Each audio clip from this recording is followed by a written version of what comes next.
Hey, Zanies, how you guys doing? Good to see everybody. Good to see you guys, and we got a great show for you guys. Keep it going for a meal upstairs. You can hear you guys? Hell yeah. I just want to ask, is anyone celebrating anything? Bachelorette. Hell yeah. When are you getting married? September? Pray for him, guys. Pray for him. Pray for him. Anyone celebrating anything else? No? We'll just get the show going then, huh? Guys, I'm in a good mood. I just got out of the hospital.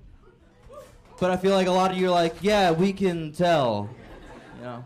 But it actually was not for this. I got testicular torsion. Do you guys know what that is? For the people, yeah, someone goes, it's when your ball rotates and twists inside the sack. I know, it's horrible. It was horrible. Just picture me walking into the ER with a cane and a broken foot, and the head nurse is just like, what's wrong with the foot? And I'm like, no, it's my balls. I was telling my girlfriend about all the pain. I was like, it's just like tightness. I have a bunch of abdominal pain. I'm a little nauseous. And she's like, you know, the pain you're describing sounds a lot like what every woman goes through every month. And I was like, I guess what you're saying is I've lived the female experience. I did always feel like an ally. Yeah. Yeah. But I'm just getting like older injuries. Like I broke my foot walking.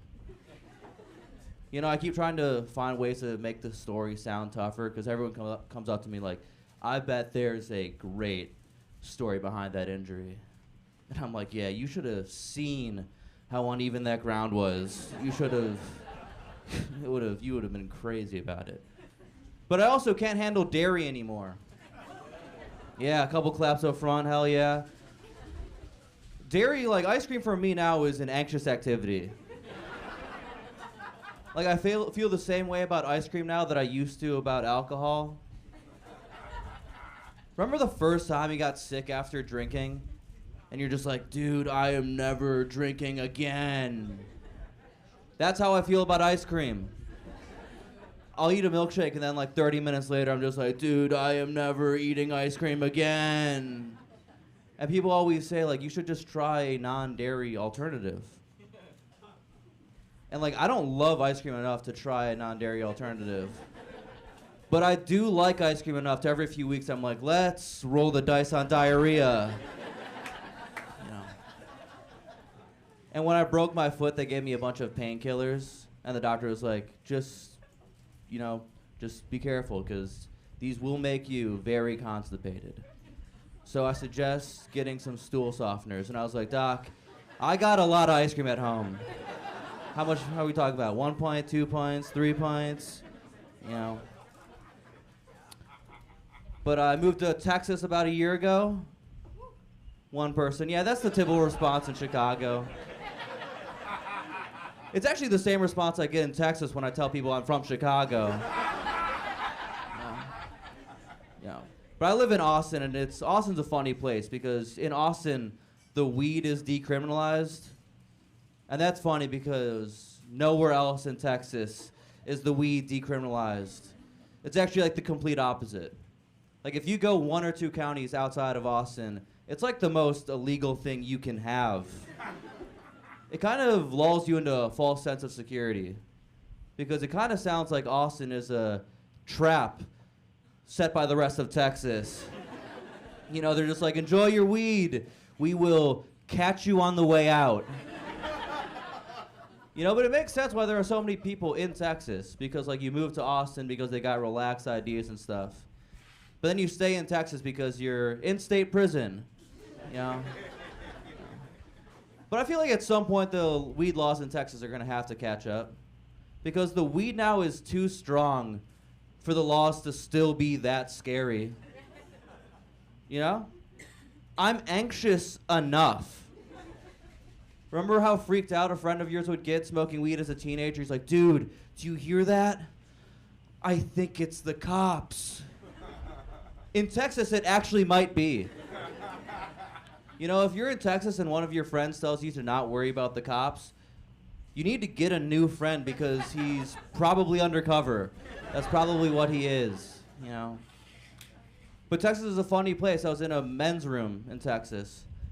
Full urinal, full room, and a guy comes in and he goes, Jesus Christ. It's a goddamn sausage fest in here. I was like, yeah, it's the men's room. This is actually what you voted for. You wanted to be alone. You know? He's so homophobic that he became pro-gender neutral bathrooms. You know, like, and I don't care about gender neutral bathrooms, but I've never walked into a bathroom and been like, dude, where are the girls? Where are they? I'm trying to get laid. Yeah. But another thing I don't like about Texas is there's too much country music. I'm just not a country guy. Like, I listen to rap, like, almost exclusively. And the songs that I listen to are just, like, retellings of the crimes they've committed. So whenever I play one of these songs around my mom, she always has questions. She's like, Peter, I just don't understand what you and these songs have in common. And it's like, you don't have to relate to the music you're listening to in order to like it. Like, my brother hates country music, but he still loves getting DUIs. And that's just a little joke about my brother, because he loves country music. Yeah, but my brother and I, we have very different lives. Like, I do this. My brother's job is he's a cryptocurrency analyst. That's the joke, that's it. And I like it, because he chose the one job that sounds less legitimate than stand-up comedy. Which is like a cheeky thing to say until I'm in his house. Because his job bought him a house. And my job brought me here, you know? You know, like, we have very different lives. Like, he just had a kid. No one gave a fuck about that. That's crazy. Usually people clap when I announce a new baby. They're like, yeah, boo! You know, but he asked me to be the best man at his wedding, but not the godfather for his son. He was just like, I like you, I just don't trust you. It's a smart move. Smart move. Because, like, uncle is a level of responsibility that I need. Like, that's what I'm cool with. Because if you're a godfather, you might become a guardian. And if I was the guardian of my nephew, he would just be here with me right now. You know, and people would come up to me and be like, Peter, why is there a baby with you? And I'd just be like, well, his parents are dead, not my dreams. Also, he's holding my vape, so kind of got to keep him close. You know.